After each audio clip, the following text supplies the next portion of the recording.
Olá, galerinha! Tudo jóia com vocês? O tema da nossa aula de hoje é biografia. Vamos lá? Bom, o gênero abordado hoje é muito popular.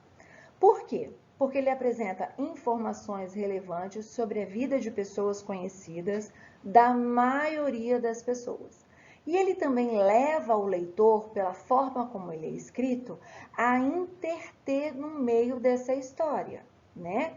Esse gênero, como eu falei no início da aula aqui, chama biografia. Mas nós também veremos sobre autobiografia, que embora se assemelhe muito à biografia, em termos de estrutura e de intencionalidade, traz uma grande diferença.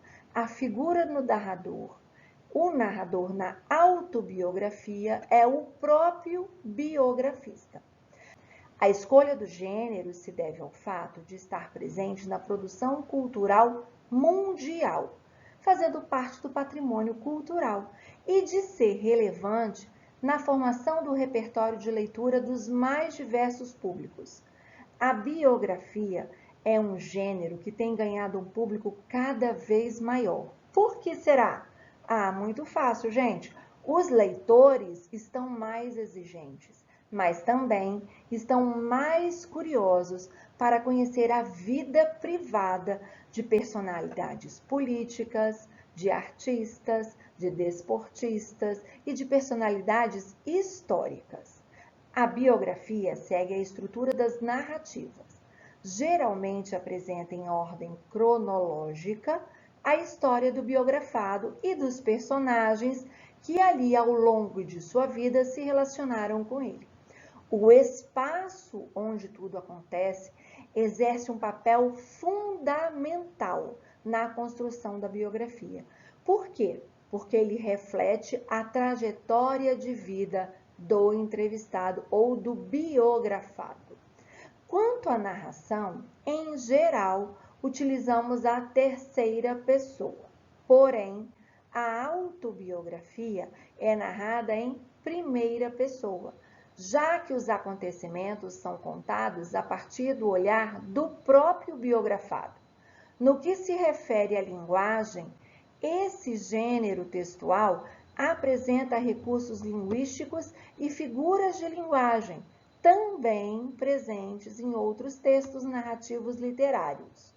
Mas há uma tendência a ser um texto mais direto e claro.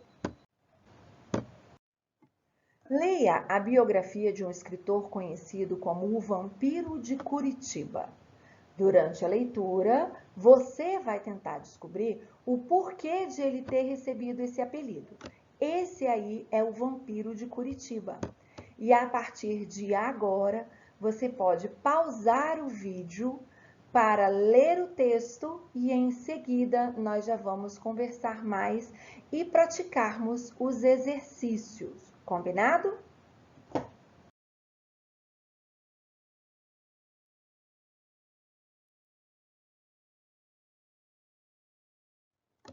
Vamos lá, o exercício? O nosso exercício está na página 27. No que se refere à estrutura da biografia, assinale V se a afirmativa for verdadeira e F se for falsa. O título traz o nome do biografado? Claro que sim, né, pessoal? Em geral, apresenta-se uma fotografia do entrevistado? Claro, afinal eu quero ler sobre a vida dele, mas também quero saber quem é. Imagina que pegue um esportista, uma pessoa que joga basquete americano, por exemplo, que joga lá nos Estados Unidos. Eu não sei a fisionomia de todos. Eu ia querer saber sobre quem eu estou lendo e a foto dele, para eu saber de quem ali é aquela biografia. Bom, é comum constar na biografia uma frase do biografado quando este é escritor? Sim, muito comum, né? Claro que é uma frase conhecida ou a partir desta publicação se torna muito conhecida.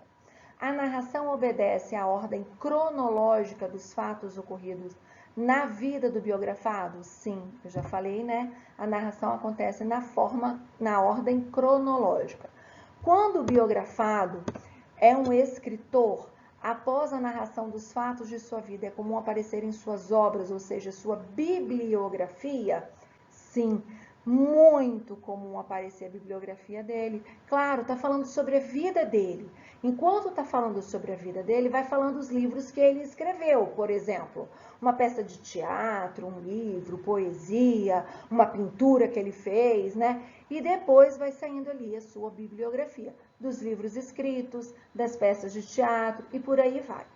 A bibliografia do biografado aparece em geral antes da narração dos eventos ocorridos? Não, né? Claro que não, aparece depois, como está na linha acima. Bom, vamos ao próximo exercício, número 2, da página já 28. Nesta breve biografia que você acabou de ler de Dalton Trevisan, o narrador chama a atenção para um comportamento do escritor. Que comportamento é esse? Bom, o comportamento arredio de Dalton Trevisan, que não gosta de dar entrevista nem de ser fotografado. Letra B aí. Como o escritor justifica esse comportamento, né? Ele atribui esse comportamento à sua incurável timidez, que o impede, por exemplo, de responder a perguntas. Por isso que ele não gosta de dar entrevista, como está lá na letra A.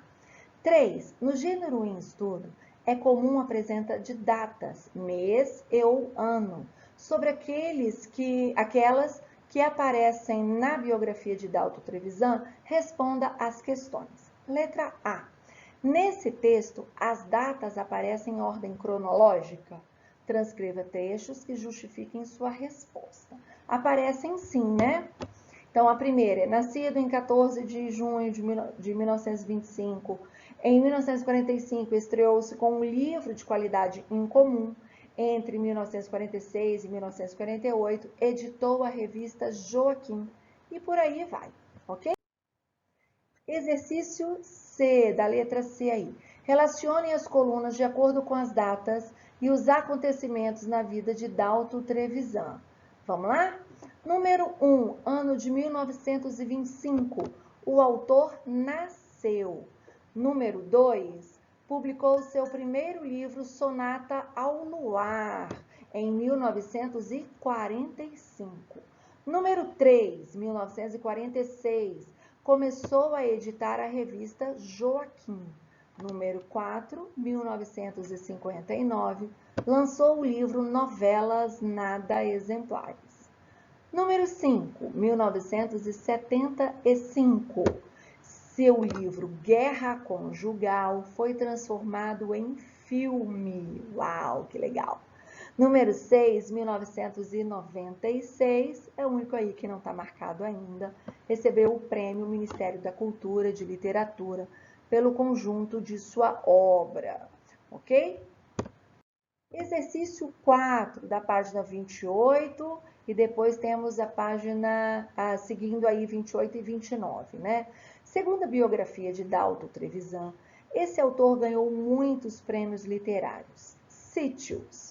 Bom, Dalton Trevisan, ganhou o prêmio Jabuti, o prêmio Fernando Chinaglia, da União Brasileira dos Escritores, o prêmio Luiz Cláudio de Souza, do PAN Clube, e o prêmio Ministério da Cultura de Literatura. O prêmio Jabuti é o mais importante do país até hoje. O prêmio Fernando Chinaglia, da União Brasileira dos Escritores, UNEB, não existe mais, mas se tratava de uma premiação realizada por seus associados. O prêmio Luiz Cláudio de Souza, do PAN Clube, também é realizado por um grupo pequeno. E o prêmio Ministério da Cultura de Literatura não é mais realizado por conta da extinção do Ministério. Exercício 6. Além dos prêmios, há nesse texto outras informações que demonstram a relevância da obra de Dalton Trevisan.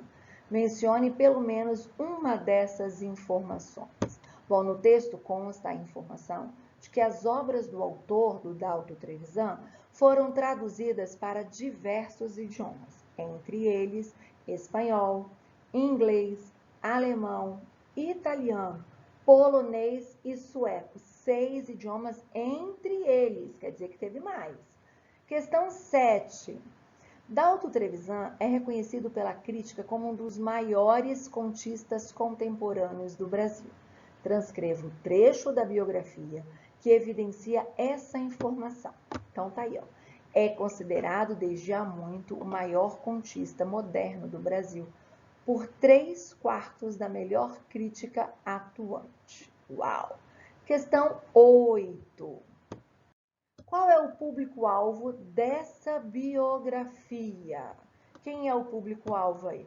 O público-alvo dessa biografia do nosso querido Trevisan são leitores e pesquisadores de literatura que se interessam por Dalton Trevisan. Biografia é um gênero literário cuja narrativa tem caráter pessoal. Ela pode ser escrita por alguém que pesquisou a vida do biografado ou pelo próprio biografado, recebendo então o nome de autobiografia. Com relação à estrutura, esse gênero, em razão do seu caráter pessoal, pode se apresentar em várias formas: diários, memórias, poemas, músicas, roteiros, cartas e outras formas. No entanto, há especificidades relativas a seu conteúdo, já que se trata do resgate memorialístico de fatos ocorridos na vida de uma personalidade considerada relevante social e culturalmente. Ok? Bom, pessoal, não deixem de fazer os exercícios que estão aqui embaixo, ó, na descrição desse vídeo. Eu estou te desafiando a você procurar uma pessoa que você gosta muito ou que até já é falecido, né? Que fale, que tenha uma biografia sobre ela. Leia a biografia, se interesse mais, busque informações sobre a pessoa que você admira, ok? Bom, até já na correção dos nossos exercícios na nossa próxima aula. Um beijo imenso e fiquem bem. Tchau, tchau, até lá!